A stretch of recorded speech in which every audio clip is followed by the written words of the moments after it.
Welcome to Between Two Clinicians, the podcast that gives you a backstage pass to the mind of two therapists. I'm Talia. And I'm Adam.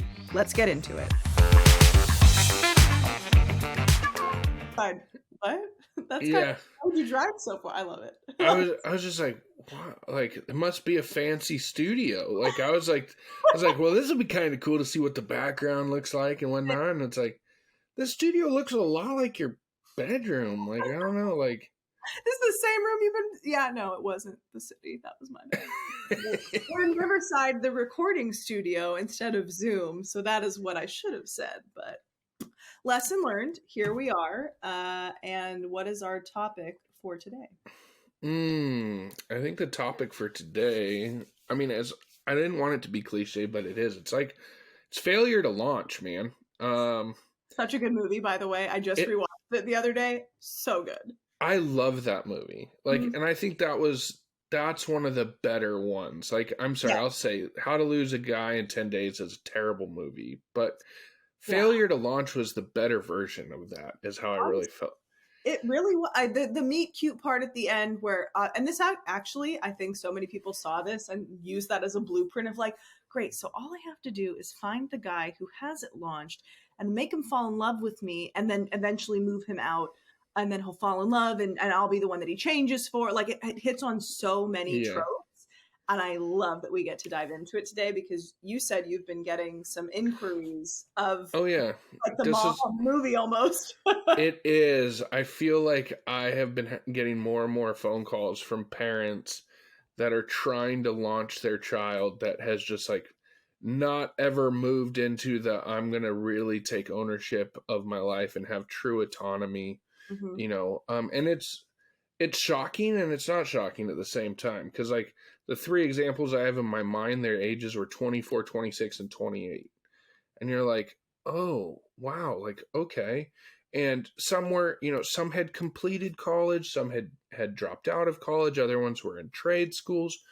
But I mean, there is this common theme of like, why is it that we have men in their 20s that just completely lack action in their life?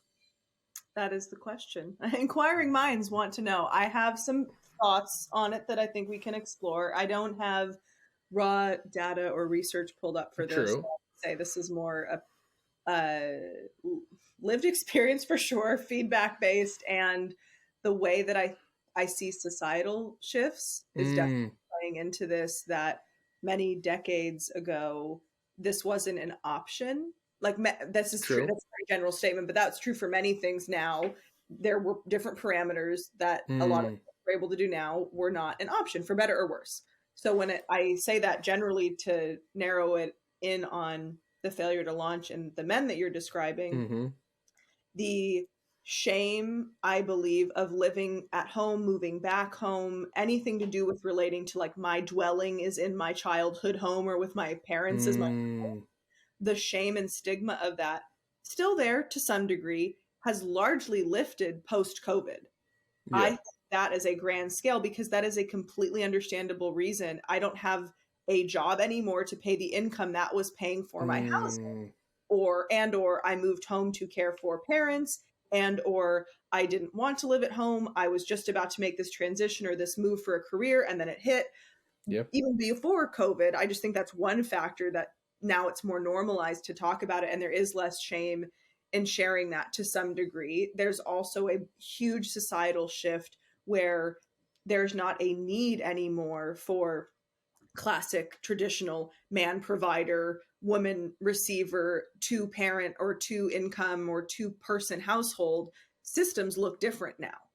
You might not have kids. There's not a need for it. You might not want to be the worker anymore. And you might want to have your partner, or the partner wants to be the one who brings home the income, et cetera. And we talk about all the power dynamics and the polarity dynamics that go with that. Yeah. But there are so many subtle nuances of why it's so much more normal now. There's almost this uprising of it's okay to be Peter Pan, and different if the person wants to change it and the person is okay with it. If they're living at home happy as a clam and see no issue with it and have no intention of changing, I would say that is a red flag for both the individual and the potential partner. And if they're staying at home and they're like, look, this has got to change, I guarantee you those are not the ones whose moms are calling them, almost coddling. And like we talked about off air, there's a fine line between helping and enabling. Oh, yes. And I mean, this is a Southern term, but it's called frog hair thin, and it's because they're so fine, right? It's such a fine line. Yes. But I mean, I think you did a great job outlining a lot of things, and I was sitting here because I was just like, okay, listen to what Talia is bringing up, because you actually took it a different direction than I was going to take it. I think that this is like where I appreciate it, because I think like maybe as being opposite sexes, we have completely different perspectives on this. Yes. Because teach me. So this is my thought process. I think there's twofold. I'm going to go into one, and I know that people are going to get fired up on it, but I want you to listen to me. Take a sip of this and let's get going. Okay. It's also coffee, by the way, ladies and gentlemen. So I believe what you're seeing when you see 20-year-olds who are failing to launch, 20-year-old males failing to launch, they're taking no action in their lives. I want you to just sit with this real quick, okay? I think toxic feminism has created fuckboys. Okay. Ooh. And I know that like a lot of people are like, wait a second, no. Hang on. Like, I'm on this planet because of a woman. I have a wife who's like bearing my first child. I am peak feminism supporter, okay? But I have to admit that there's this other side of it that has taken a role where I think that there is suppression to what is masculinity. And masculinity is different. If we go to the 50s or the 60s and we talk about like grandpa and grandma and how they met, masculinity was a man who was able to protect, was able to provide, whose real foundation and core was rooted in making sure that my family had what they needed to have success in a safe place, and my children wanted to strive for their own dreams and all this. What ended up happening, though, is like we go through the decade of sexualization. It's all good, but there were bad things came of it, right? And what we did is we looked at the men who were the safe bets, the ones that were actually like, oh no, I want to be able to provide for a wife and have her at home. And we said, you're boring. You aren't thrilling. You don't have chemistry. And so what we did is toxic feminism came in, because again, we can always overdo something. We essentially overdid it to the line of all of a sudden we prioritized the men that had toxic relational traits. Like, oh, they're very charismatic, they're in great shape, the sex is wonderful, but I actually don't have a relationship with this person. And this person also has toxic charisma, so they're not just doing this with me, they're doing it with everyone. And what we're actually breaking relationships down is to this whole stigma of it's really like, it's funny to hear people slow down now on body counts when body counts used to be something you would brag about. Yeah, like, it was a sign of who would be lauded. And who was the most sexually liberated, right? Yeah, like that's actually very true. Who was the most sexually liberated and who was also the most sexually desirable. Oh yeah, and supposedly the higher the body count, the happier you were. Now, what we're getting into is, I mean, I love the Gottmans, right? The Gottmans have done the research on it. And even the Gottmans in the last 20 years have come back on a lot of things and said, like, you know, we're not seeing that higher body counts are then turning around to having people who are showing greater levels of happiness in relationships, or feeling more secure attachment in their relationships. We're seeing more of that anxious attachment. We're seeing more of individuals who are actually unhappy with their sexual lifestyles of the past. So I know you're going, well, Adam, how do you get to 20-year-old boys? So here's why I did this, is we end up moving into my second point, which I believe that a lot of marriages start out of like hot and heavy passion, right? And then life happens. And life happens, you have a child. You can no longer have sex in the kitchen all the time. You're not going away on these vacations. And so what ends up happening is I believe that there's triangulation that happens within that relationship. And it tends to be that some mothers will over prioritize that male child's relationship. And so Mm, now we have a mother who is in a position of enabling, largely because I think mom, and rightfully so, could be frustrated on like, I'm scared about what an empty house looks like. yeah, Like we're always moving with secondary gains. I do believe at some point in time, mom comes to the epiphany of like, no, I want to have my own life. I don't want to be caretaking for a man child. true. But then you have 20 years of this reinforcement of you don't need to do your laundry, you don't need to be really responsible for anything. We'll let you know what's for dinner, we'll get you your favorite snacks and put it in the fridge. And you essentially have this man child who has never been able to actually feel the consequences of his own actions, because that fine line of, are you helping or are you enabling? I Would don't you know. would you say part of it, we're going to talk about this for a long time, so I'm excited. Would you Yeah. say part of it could potentially be a utilization of a child to fulfill an unmet parental need?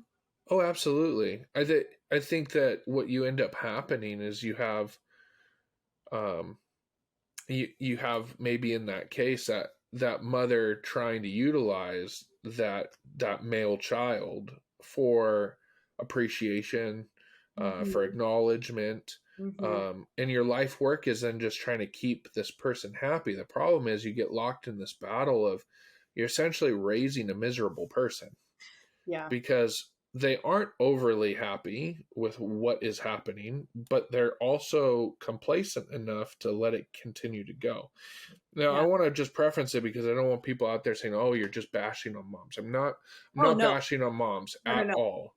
I feel like, again, what I've been talking about is not all moms. I believe that this Oh, could of be course. toxic maternal relational dynamics Yeah. where like, I wonder what would happen if mom processed some things for her own self and maybe ended up finding an identity that was outside of motherhood, Yeah. because there's a transition there, and I'm seeing it in my own wife. I can't wait for our first child to get here. When did she Motherhood is a huge thing, and I'm watching her sort of embody this identity and like grow with this identity. But then we've also been very like cognizant of like, I guess it's just our age as well, of like, we have some friends that are launching their last child, right? So we're watching then as they're going from primary parents to now being secondary voices in their children's lives, but right? now they're moving back to being primarily husband and wife, right? Yeah. And so I think that that's another failure, is when you don't make that movement in identity. Absolutely. For 20, 30 years, primarily your identity was wrapped up in being a mother. But now True. it's actually time to get back to like who you are. Yeah. And if you can't do that for yourself, then what happens is you'll end up triangulating and slowing down that next developmental step for your 20-something-year-old son. Yeah, we talk about this a lot in my analytic training. Mm. The emotional incest. Mm-hmm. I have it at my office. I don't have it at my home office library, but the books describing and detailing, and I will pull this up so I don't misquote it, but Yeah. sometimes it's called the chosen child syndrome too. It's an Mm-hmm. unhealthy family dynamic where a parent relies on their child for emotional and Yep. practical advice and support. So this, I think, harkens back to what we either actually are or perceive we are lacking in our Mm-hmm. adult primary romantic relationship if we're married and parenting with the person. I'll Yeah. use terms interchangeably just for the sake of this episode. The person we are parenting with who we're also married to. So when one becomes two, we choose a relationship, and then Mm-hmm. our two-ness in analysis or in Yeah. analytic language becomes threeness, and for like Yep. we bifurcate continually when we're not just that dyad anymore. And Yeah. can the couple parent creatively? Can they leave space Mm. for this entity and being as separate from us? It came from ideally care and love for the in the two-ness, so much so Yes. that we want to create more and share in this, Mm-hmm. knowing full well as much as you're able to. Obviously, I always joke imaginary kids are the easiest to raise. Yeah. Some of those changes, and what are some of those needs? So that's Mm. separate as a foundation. What are some of those needs for the mother in this case that might, to use what you've shared about with people calling in, that may not have gone met in the primary, marital relationship, that then are projected or introjected or, engaged with the son, because at a base level, and I've talked to parents who have thought about it this way. Well, years and years ago, well, why did you want to have kids? Well, I just wanted somebody to love me unconditionally, is what I've heard. I wanted a chance to do it right. Like I never had, there's a myriad of reasons why people subconsciously, and I wanted a little buddy. I wanted a best friend. I wanted I wanted somebody to dress up. And you don't realize sometimes how much these sentiments do at the surface. You're like, oh, that's kind of creepy or weird. But deep down, there's a severe need that is often going unmet, and an unrealistic expectation. And this is where the emotional incest comes in, is if I can't get that need met from my adult partner, he's so incompetent, he's so this, mommy's special angel, you're mommy's special boy, mommy so well, it creates almost this, it's almost like a heartburn feeling that I get when I talk about it. Cause I'm not saying disgusting, like I'm shaming it. There's a level of disgust as an emotion that gets evoked in me, because I've seen this happen in families. I've seen what the long-term 10, 20, 30-year outcome of this is in my own personal life and family systems I'm familiar with, where that is so inappropriate, and it sets a very inappropriate tone for marital and romantic expectations of the son. Mother Enmeshed Men is one of my favorite books in the whole world, and I will use a bit of self-disclosure because I think it's funny and I do it as a comedy bit.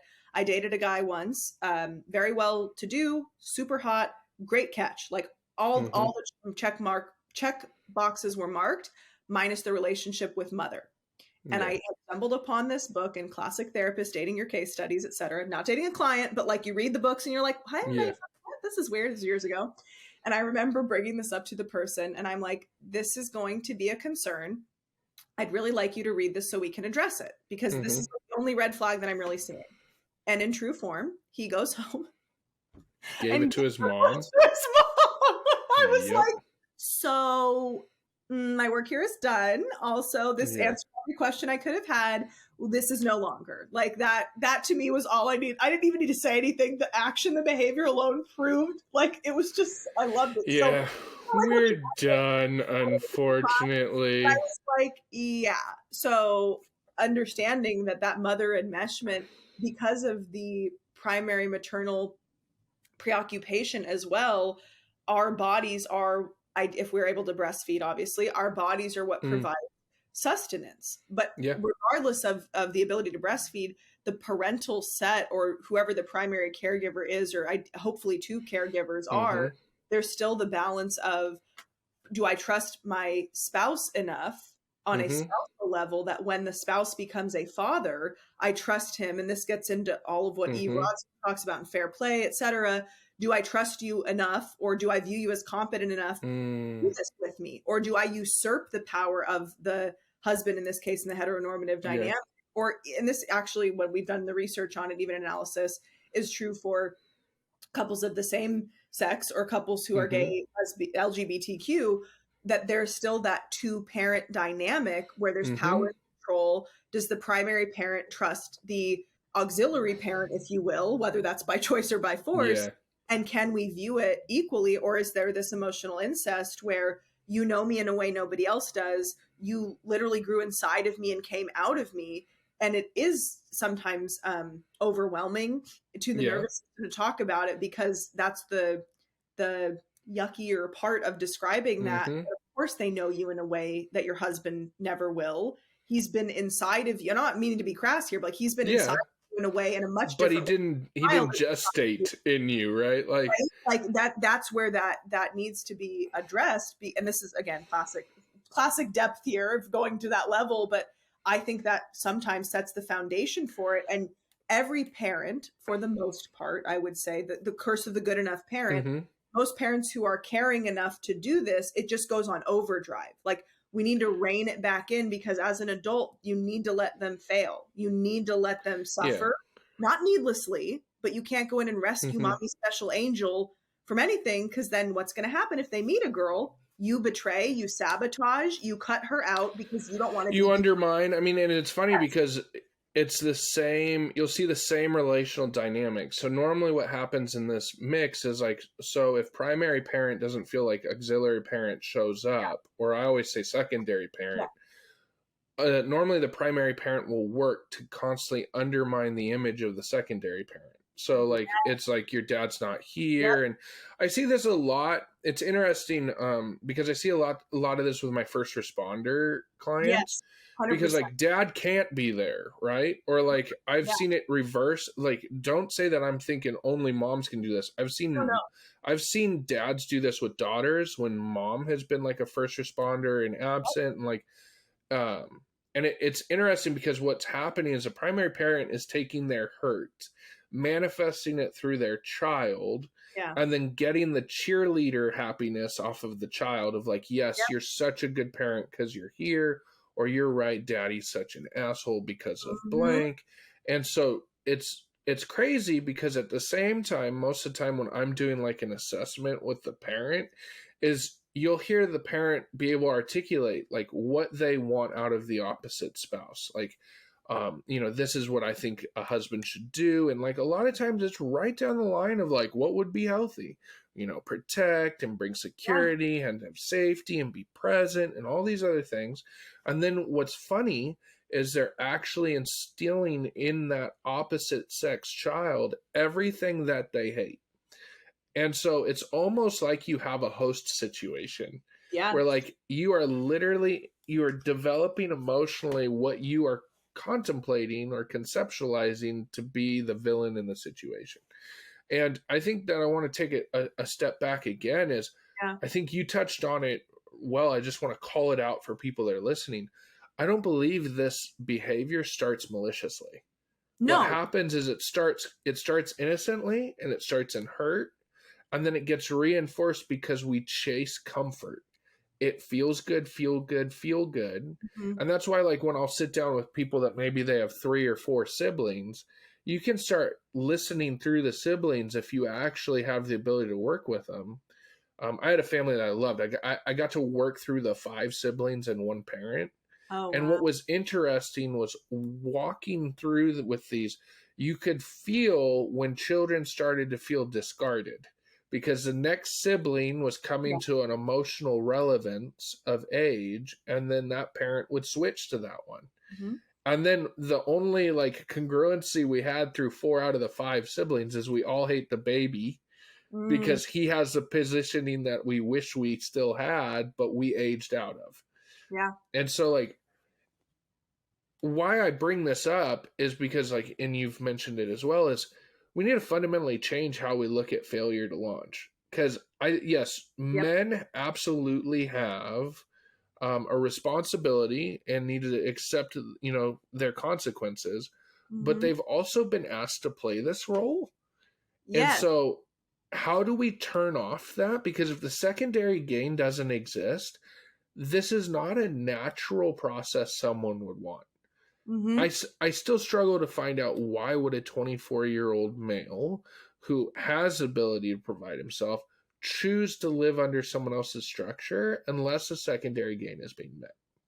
Yeah, I'm so glad that you dove into that. There's a paper from Analysis I want to quote from, and that'll be second. And then the other one is I just pulled up a bit of research on the phenomena or the syndrome, if you will. So failure to launch, as most define, is the inability, and I would also say choice. Like at times, if there's a secondary gain, like I'm going to choose it, but to not being independent and self-reliant. It's common in young adults, especially young men between 18 to 30, and it refers often to parent dependency and can sometimes be associated with an unhealthy codependent parental dynamic or the emotional investment, like we talked about. So things that we often would see, I imagine, in the case of I've almost developed some sort of dependent personality disorder traits because I realized that's the way that I needed to function in my family system. Yep. Therefore, I was robbed of the opportunity to learn how to do a lot of the things to individuate. I have to stay at home, or I've tried to venture out, but I've been shamed by women I've dated for being immature like that. That's one way I see the failure to launch. The other way is why would I want to try if my parents have enabled me to this point? I'm not a special angel. I don't like, this is what failure to launch Matthew McConaughey, Bradley Cooper, Yep.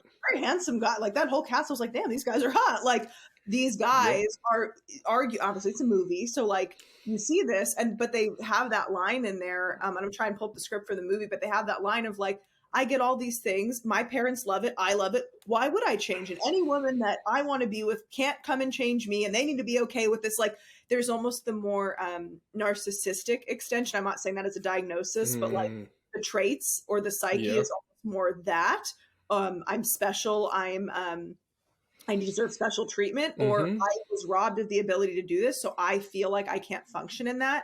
So I'm just going to resign to this position. I don't want to feel the shame of what it would be like for another woman to view this and see how incompetent, like, I didn't choose this, but I'm stuck in it, or I love this, and anybody who I want to be with has to be okay with it. And obviously that's a very, there's not just those two, but I can kind of see how most, or some could fall into one or the both of those categories. Yeah. It's, I was just listening to you while you were talking there, and, you know, I think basically the person we've been outlining here, it's funny because people wouldn't think about this, but if you actually think back to, I know his name's a buzzword out in the world right now, but Andrew Tate. Andrew Tate is a failure to launch that went into the other direction, right? Yes. Like he essentially took the toxicity that he was feeling. Yeah. Because, and he talks about this all the time of like feeling like, oh, I was like, no one wanted me, I couldn't get a girl. And then what did he do? He essentially weaponized that toxicity into a way of like making himself actually, I don't know, become good looking to people. I don't know. He developed an attractiveness through toxicity. Yes, and so dark triad personality traits that are very well researched that we have talked about before as well, that are I don't want to say biologically in this, they're almost so innately like arousing and dynamic that it's like that core part of the human species of like must procreate and must further species almost goes and is like, I don't know why this is so disgusting but desirable at the same time. Like there's so we talk about this with women. They're like, I know he's wrong for me, or I know she's wrong for me. She treats me like shit. Whatever it is, I get treated like shit. They're not great, but they're hot, rich, smart. What other caveat that makes you break down your boundaries and barriers? Because on a primal level, those traits are often what furthers. They're ruthless. They would kill for their family, etc. And I'm not bringing everything back to caveman time, but you almost become what you see. Well, you're not going to undo millions of years of genetics, right? Confidence is a big part of it. True. And the problem is that confidence can be built upon like a not firm foundation. No, it could There's a lot of people out there that are overly confident, and even like to the point that's really like thoughts of grandeur, that they have no way of being able to fulfill their confidence. Yes. But they're going to just sort of sit in that toxic nature of like, well, fake it till you make it. Right. And what's interesting is then you'll have truly individuals who wish to have deep and powerful relationships that are trying to do so through healthy means, that because they're not willing to overextend themselves or mislead people, they don't present as having the same level of confidence. And what's interesting is like, pay attention to the two guys as they go back, right? The guy that's not oozing with the charisma and the confidence, what car does he get in and what home does he go to? And versus the other guy who's waiting on an Uber and going back to his parents' place. Like, I would have a ton of confidence in the world too if I knew all my base needs were met and nothing was required of me. And that's what we see. Yes. Like, it, you know, in a lot of these cases, we find out like, oh yeah, well, I don't live with my parents, but I live at my parents' beach house, or I don't live with my parents, but I live at like this, their or like house, their basement. There's whatever. some way it's twisted that like, oh no, it's different, it's not the same. But when you really come down to like, okay, so what does this person actually create or do in their life, they sit there and they have nothing to show for it. And that breeds the toxic anxiety that that person also feels. That's why a lot Yes. of them have obsessive and addictive components about them, Yes. because they are finding their identity in a very short time span. I sometimes sit down with these men when they're sitting in their late 30s or their early 40s, and the good looks are gone. They've moved out of that social allowance of I can date from 20 to 45, and you're like, they're now into a different spot of like, oh well, nothing was required of me. Now, I'm not going to give them a pass. They should have been able to pay attention to like, I should probably have something coming down the pipe in regards to what I want to do with my life.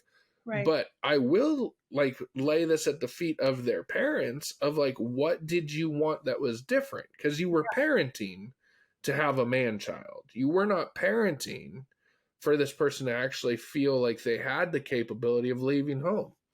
I mean, it's funny because I can say like, I didn't know how to do laundry till I was 26. I had a mom that took care of like a lot of things for me. Right. And it was like, it was interesting when I had to learn about that. Now when I'm sitting down with men, they're like, I've never done a load of laundry in my life. And I'm in my 40s. And you don't hear it as a brag. You hear it as like anxiety. Sometimes I get this bubbling up in couples sessions. Oh, yeah. Where you actually hear the male come out and say, my greatest fear has been I haven't wanted to tell you I don't know how to cook, or I don't know how to clean, or I've never mopped a floor, or I don't do these things. And what did we save him? We didn't save him anything. He feels embarrassed. He feels shame. He doesn't feel like he can adequately give back into the relationship. Mm-hmm. And so I guess this is where we like sort of pivot maybe a little bit, Talia, to the like, how do you let people start feeling the pain of and consequences of their actions?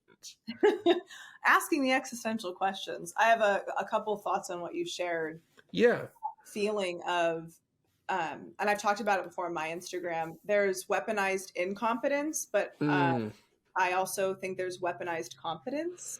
And weaponized competence is that I am so, this is probably more sociological than I was planning on, but there's this bracket of men do, women receive, and I'm not saying that's right or wrong, I'm just saying in society, I'm boiling way down, especially in American culture, for sure. That's like my lens that I look through, so I own that. It's the guy goes to work and brings home the bacon and fries it in the pan, very stereotypical, and I'm not saying that's the goal that we're working towards by any means. Then you have this liberation and freedom where we are allowed to have our own bank accounts and credit and checking, and there's not the same need or reliance for marriage. There's a lot of other shifts that happen, which I think are positive. Then you have birth control and the movement of sexual exploration, in some ways becoming safer, in some ways becoming more accessible. And with more accessibility can come a lack of safety. Like, you have all of these societal shifts that happen.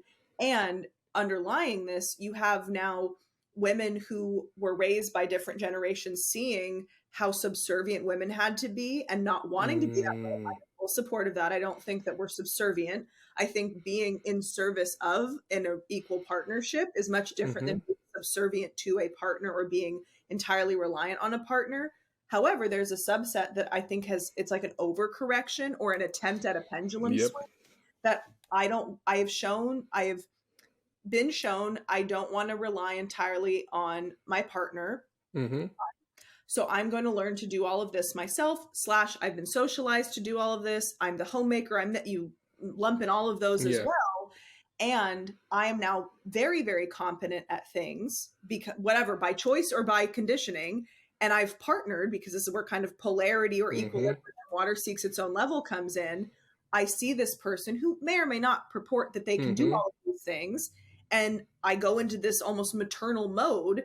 And if I don't have a child with them, I will show how good of a wife or a mother or whoever I would be in that role by doing it to them and modeling subconsciously what I would be like in that role by projecting it onto them. And I almost weaponize how competent I am, but then I'm resentful that the other person that I may have chosen, they were either like that from the start, they weren't competent in those things from the start, and here I am overcorrecting, or they were competent, but I just wanted it done my way and this and that, and the towels folded a certain way and all these other things, that I Yeah. went and usurped their power and emasculated them. And men don't really do things unless they feel like they can win at it. That's their motivation. Mm. So if they don't feel like they can win and change and shift, and they're going to be like, "Hey, you do it." Like, you're going to accuse me.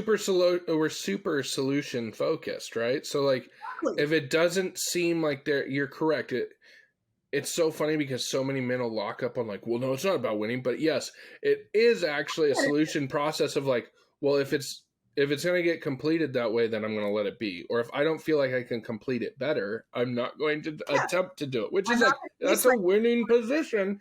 But I'm not going to waste my resources on that if I don't think it's going to lead to a betterment or a success or a win. Which, again, nobody likes hearing this, I don't think, but if we shift it, it makes sense then why the weaponized competence piece lays into the first existential question of, how do we shift this? How do we change it? It's by understanding there's so many nuanced dynamics that underlie this failure to launch, because it's enabling. And if the theory is true, which I believe it is, that we pick our primary partners based on similarities and differences from what we liked or lacked in childhood, that we would pick a woman. If again, I'm a dude and I'm straight and I'm dating a woman, I would probably pick someone, and this is where imago therapy comes in, consciously or subconsciously. I want somebody who has all the traits that my parent has that I liked, but I won't really fall in love unless they also have the negative traits that I don't like, so that I can hope to get those childhood needs met. But I stop myself from getting the love I want by responding in my adulthood the same way I did to my childhood frustrations, that way, storming out, throwing a tantrum, slamming the cabinet, silent treatment. And if we were sent to our room for having big feelings, I withdraw and isolate because I don't like, so much of this underlies that it makes sense in failure to launch. And failure to thrive is a whole other concept with infancy, but failure to launch is almost like the adult manifestation of that. If my mom did everything for me, the archetype and template that I have of what a woman's goal is, same thing for women, again, in heteronormative straight couples. If I have this template of what this is, I'm going to seek that out, which harkens back to how important it is that your child doesn't get to pick their parent. You pick the person that is their parent. Whether or not they stick around, the genetics are there. So it all bespeaks to really having a deep understanding of what are you modeling and what might be helpful for you or rescue you from a fight with your husband, because you'll just do the kids' laundry. Long term could lead to this. I know that's a slippery slope argument. I'm not saying stop laundry, but if you think about how much of these behaviors might be done in service of avoiding a conflict at the marital level, that can underlie that failure to launch. Or we might just really love being a homemaker and doing rhythmic motions releases oxytocin. This could have nothing pathological, and we just like cleaning and doing it, and that's our fun thing, and nobody else had to. Like, it could be as light as that. Exactly. I think you just have to have the awareness of like, why do I do the things that I do for my child? If it is like, I'm just like, I'm going to bless him by doing his laundry this week. No problem. If it's completely what you're doing is removing any agency he has in his life in an attempt to keep him in an allyship with you, then we're talking about something different. And that's what most of these conversations I've been having, that's like, I'll do an hour-long consultation with most of these parents before I'll even agree to get into a relationship therapeutically with the child, because I'm trying to understand what am I working up against. And normally where I'll normally say, okay, well, unfortunately, I'm going to go ahead and pass, or I'm going to recommend you to do your own individual, and I'm going to recommend you to some people I know. The reason being is there's an active undermining of the process, because at the end of the day, they will not actually commit to me that they will allow this child to start to fail in different ways. The first thing I always hear is, well, I don't want him dead on the street. How do we get from the child safe in your house to him dead in the street, right? Like, and that's where a lot of times I'm like, if you've not thought that you have trauma responses in your life, that statement right there was a trauma response. You immediately have gone to the idea that if he feels anything negative, it will be a complete and utter loss for you in a relationship, in their presence, and a human being. It's a narcissistic self-extension on the parents end, and it's also assumptory that somebody going through the same thing we may or may not have gone through will experience or feel the same things that we did. It's very much so not allowing the person, which again is sometimes subjective, they're not allowing they're not allowing the person to have their own experience of what they're going through, which may be an indication that they never got to have that, which makes, again, no, I'm saying it's great. It makes sense then why that rescuing comes in. And then I have a quote. I want to hear what you have to say, but I have a quote after that from this paper that I think might really nicely tie into what we're talking about. Well, I think when I hear what you just said, I go, oh yes, they're falling into a savior complex, because again, this parent has to feel one way or another, maybe feels terrible about the relationship they had with that spouse. And I think it also blooms even more when there is divorce that's in it. So there's this idea of, I'm going to be the one that fixes / helps you. I'm going to be the one that you're going to be successful because of me. And the trouble, just listen to that sentence. You're going to be successful because of me, not because of who you are intrinsically, not because of what you're capable of or any other resource that's around you. I am the reason you will have the life you will have. And so when I ask, like, okay, so a lot of times I'll be like, what's the secondary gains? And I have to go through the explanation with the parent. But I'm like, so, well, what's he required to do at home? Well, he doesn't pay rent. He doesn't pay for groceries. He doesn't pay for his car. He doesn't pay for insurance. He doesn't pay for his phone. He doesn't pay. It's like, so he's got all of his base needs met. Why would he move out? All of the wins are there. Why? There's no motive. There's no lack. At 24, 26, 28 years old, dude, he's living like La Vida Loca. I'd be like, are you adopting? I know I'm. Yeah, exactly. Like, I'd love to not. Angelina, is this you? So, like, they would totally be like, all right, I'll throw myself up on the, like, I don't know, is there only kids? Like, I'll have an only kids profile. You can adopt me for a week. Yes. Like, I don't know, I'm down for whatever, man. I got to buy a house soon. So anyway, like, but. Oh my God! It brings out the saying, "I'll do something strange for a piece of change." But anyways, what it comes back to is like, well, so what would it be like not to pay his phone bill, or to start charging him rent, or start asking him to pay for groceries? And whoa! I don't want to upset him. No, you don't want to upset your system. My darling baby angel boy. He's my sweet little baby angel. Like, I don't. Yeah. Have you not met him? We're not going to do that to Brexton. So, like, that's like, it's the truth. Like, and it's like, well, so what you're telling me is, and I had this conversation the other day. I said, essentially, you want to pay me to agree with you that it's ridiculous for him to be at home, but you actually don't want me to help him get out of the house.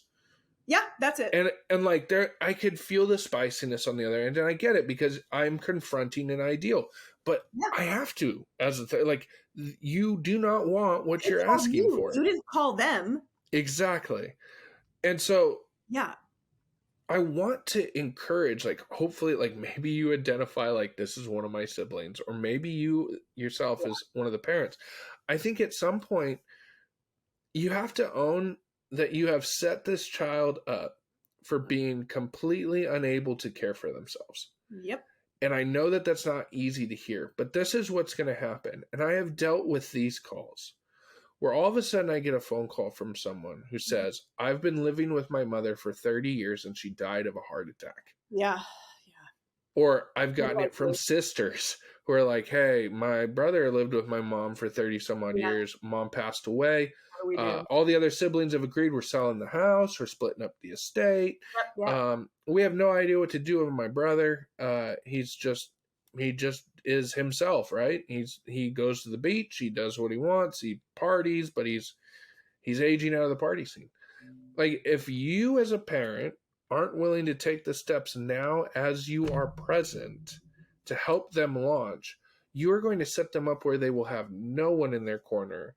And they will be in the street, and they will then have to be leaning on other questionable individuals on what their support network is going to look like. And that's the cold-hearted but truth of the facts.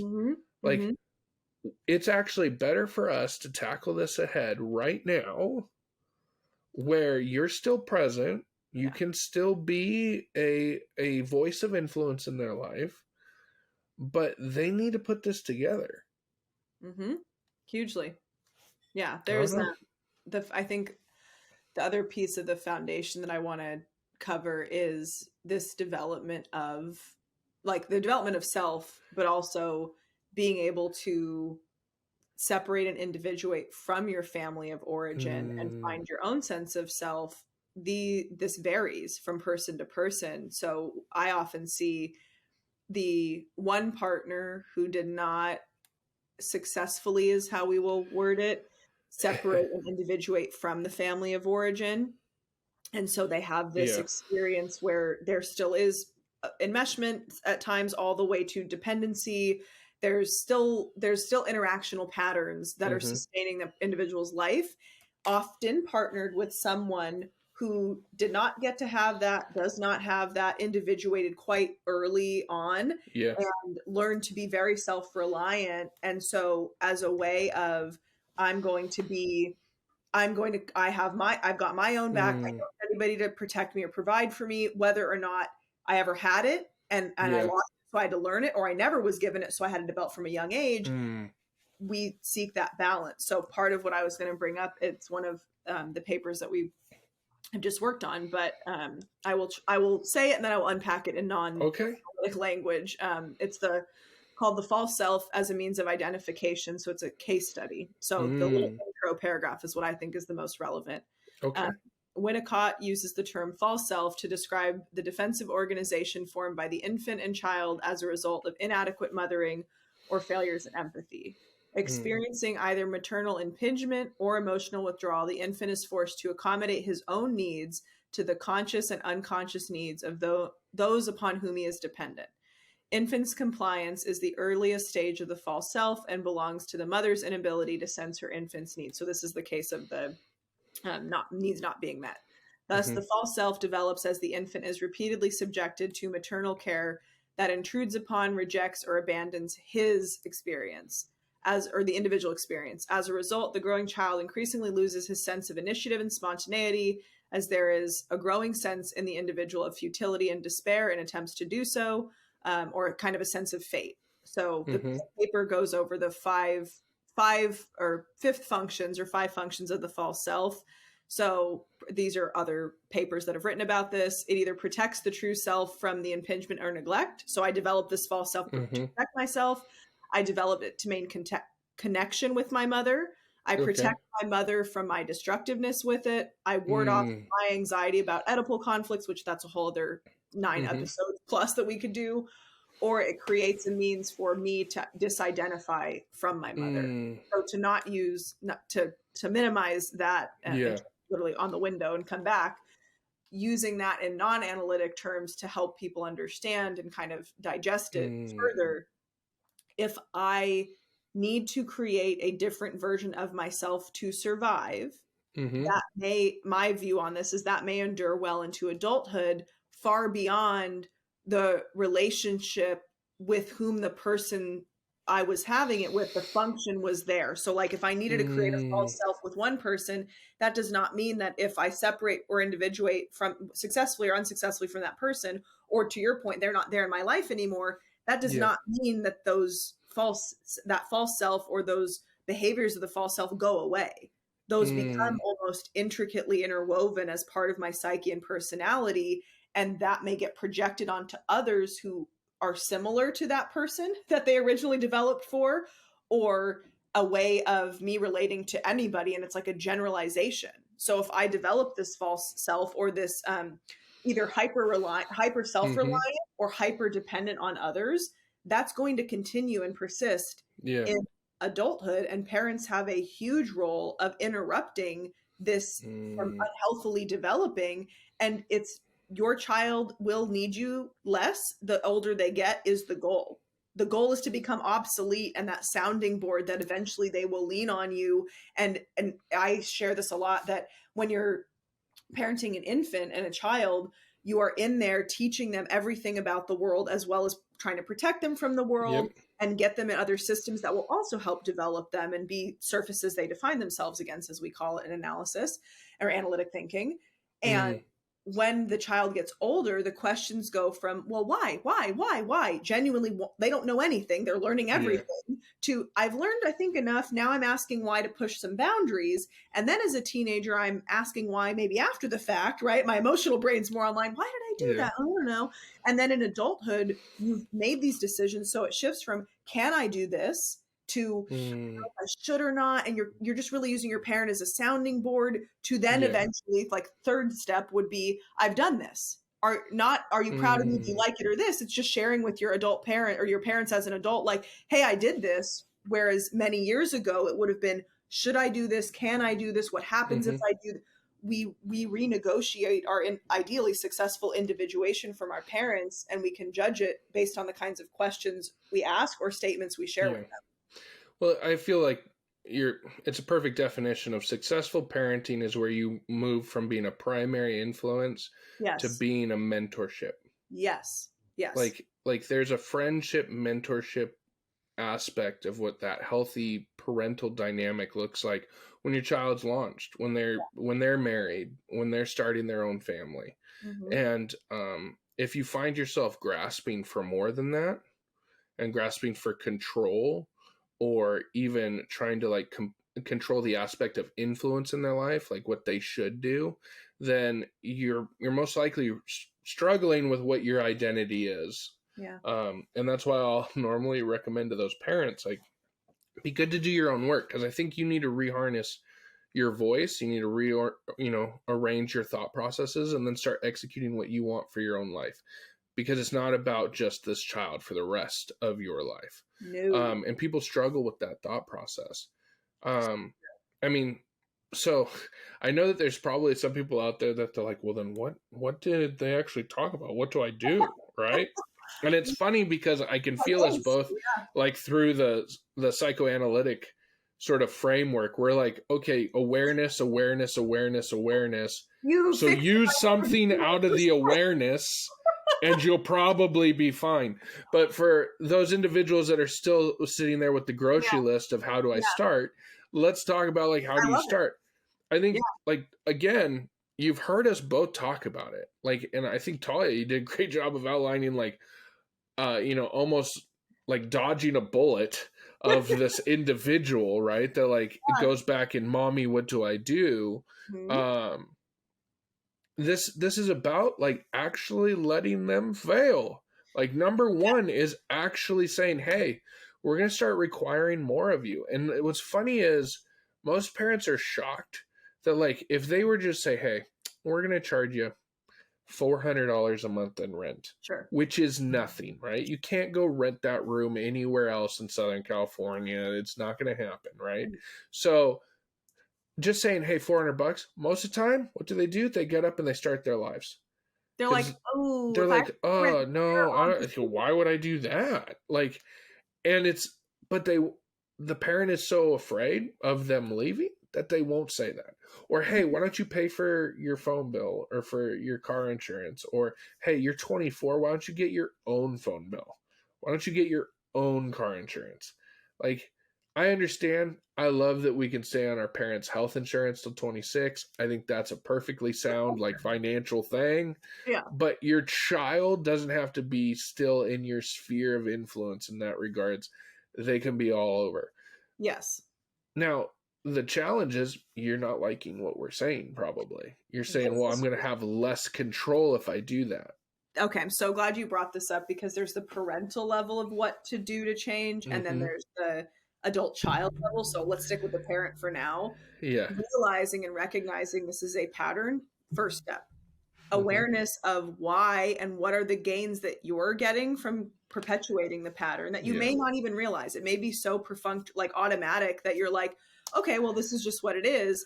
Please deeply analyze what function and purpose that dynamic is serving. And that's your role as the parent, the adultier adult will in the dynamic. And what would it be like, even if we just mentalize it at first, what would it be like to change that pattern? What are you afraid of in doing so? How could we potentially get ahead of that? And then we need you to face your fear and set these boundaries. And yes, you might have to get your needs met by other people. And I've worked with some families who are like, well, then I'd have to talk to my husband again.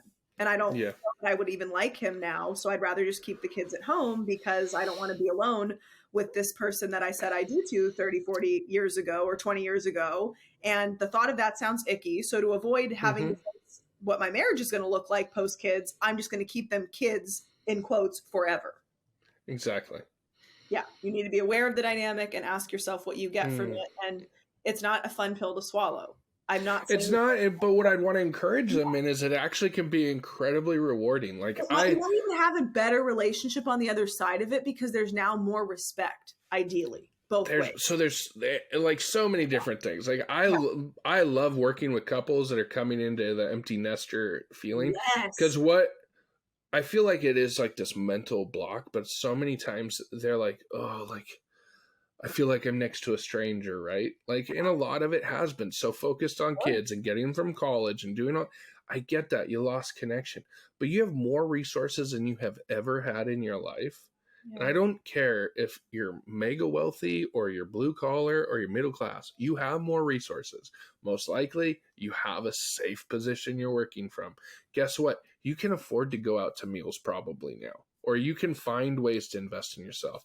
Now, if it's a price objection, it could be another issue. Again, individual therapy, do your own stuff. Of course. But in reality, it's like, well, why don't you guys go on a cruise? Well, we don't have time. So you have the physical resources, but you don't have the time. What's keeping? Oh, well, the kids are at home, or this is like, I'm sorry, what? Like this isn't a dog. Your child should be able to take care of themselves. I mean, I worked with a I worked with a couple that I shit you not, to go away on a 13-day Mediterranean cruise. The mom cooked 3 meals a day, had it all lit, like had it in the glass Tupperware thing, like this is dinner, this is lunch, this is breakfast, and had it set up for the 13 because they had a kid at home. And what's he gonna do? How old was he? Kid was 23. Oh. Like, and I'm like, well, you maybe if like the kid's coming home to watch the house, you like, here's $200 for groceries or something, or as a and you do your own thing, or like, I don't know, like there's many things that could do. But she was like, no, I have to cook all those meals. And it was so stressful to have this trip. I could see why the husband would naturally just withdraw. Like, never mind, I'd rather just like not going into I don't want to deal with the lead up to being able to go do this thing. Yeah, that makes sense. Exactly. And it's like, again, if you have that much stress on you, and that's what I want you to hear. I had empathy for the mom, because I'm like, for sure, I can't imagine the level of stress on you to say that, like, oh, we can't step away from the house because I feel like this grown child isn't going to be able to take care of things. Or they were worried about, like, well, they have a bad habit at not locking doors. And like, it's like, oh man, so like for the rest of your life, you are not going to invest in you or in your marriage, but then you say you're incredibly upset because you're watching all your friends have, better relationships than they ever have had with their spouse, but you won't actually go on a date night. That's what they show in Failure to Launch, is that couple that they're better than ever, and they're like, what is your secret?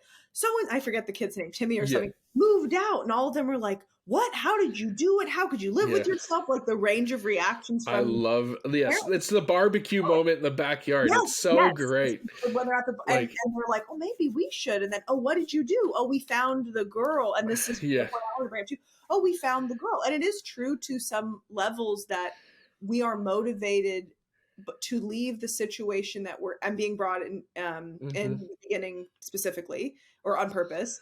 We are motivated to leave a situation we're in if we think that better is out there for us, or we've been presented with an opportunity of like, wow, this either new job, new romantic partner, friend, etc., is presenting me an opportunity to up level my life and be more of this next role, right? Going from son or child to adult romantic partner, business person, etc.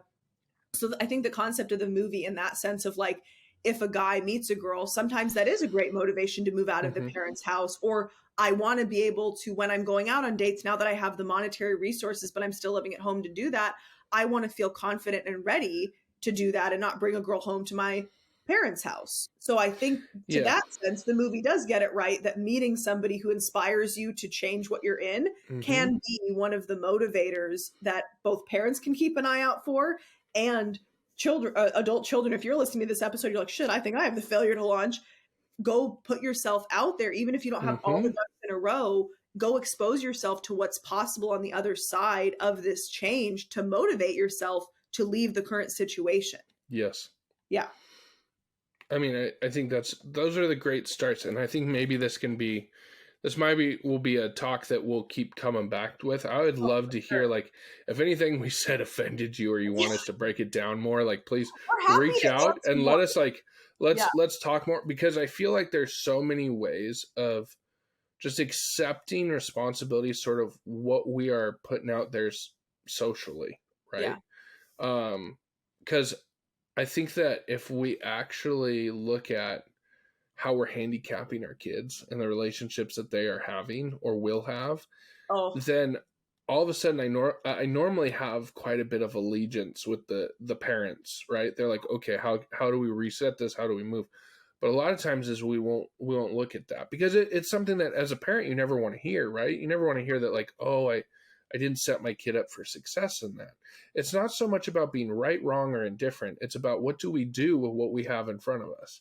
So, because here's, like, we're running out of time, but where to go with this is also how we start to get into sort of the lone wolf mental health issues of young males, because young males are not feeling actualized. They're not feeling like they're being incentivized to be something greater. And a lot of them, there's another side of this. We've sort of painted the picture of the Matthew McConaughey one, and we've been tongue in cheek with that. But there's the other side, that there's, I think, a large number of young males that are in option paralysis, that they have no idea which way to go, because they're being told that masculinity is toxic. And so they're struggling with, like, what is masculinity then what is the, allyship? What does that look like? But then I feel inauthentic based off of whatever the allyship, because either I have to be, a man-hating man. Right. Like, and, maybe I find natural things that I am attracted to or want to do. Like, the fact that we've sort of, like, we've told men that if they're leaders or if they desire to be leaders, that then they're oppressive in nature, is also something that severely is screwing up the male psyche. Yeah. And we're seeing it, because we're seeing, why the heck do we have also, we can get into the testosterone conversation on a different one, but it's really like there is a shocking number of men that are being prescribed Viagra in their 30s. Yeah. Based off the fact that they're in major depressive episodes. Yeah. And they feel like there's no way to lift up. And you might be going, Adam, this is taking it pretty south. But this is what happens, though, when people are not activated and they aren't actualized. And they're not pushed to become something. Right. Like, because we reach this despondent disposition. And I think something you touched on as well is modeling how we interact with the person that we are parenting with, models what one option of relationships are like, and often the most chosen style of the blueprint. So if I'm treating again, very heteronormative here, but if I'm treating my husband like a child and I'm treating my child like a child, what's being modeled to my child is, I'm supposed to be treated like a child. Men are incompetent, but I'm not. But it causes an identity crisis, but also we seek what is normal for us. So we're inadvertently perpetuating. And then what's sometimes worse is doubling down of, like, well, my son's more competent than my husband. Like, that's a whole other episode that you've projected onto them. Yeah.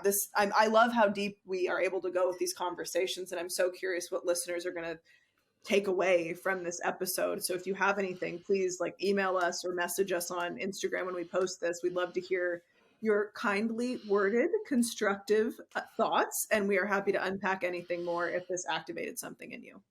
Absolutely. I can be found at either Wild Ethos Counseling, or my Instagram for the coaching practice is The Mental Outfitter. So nice.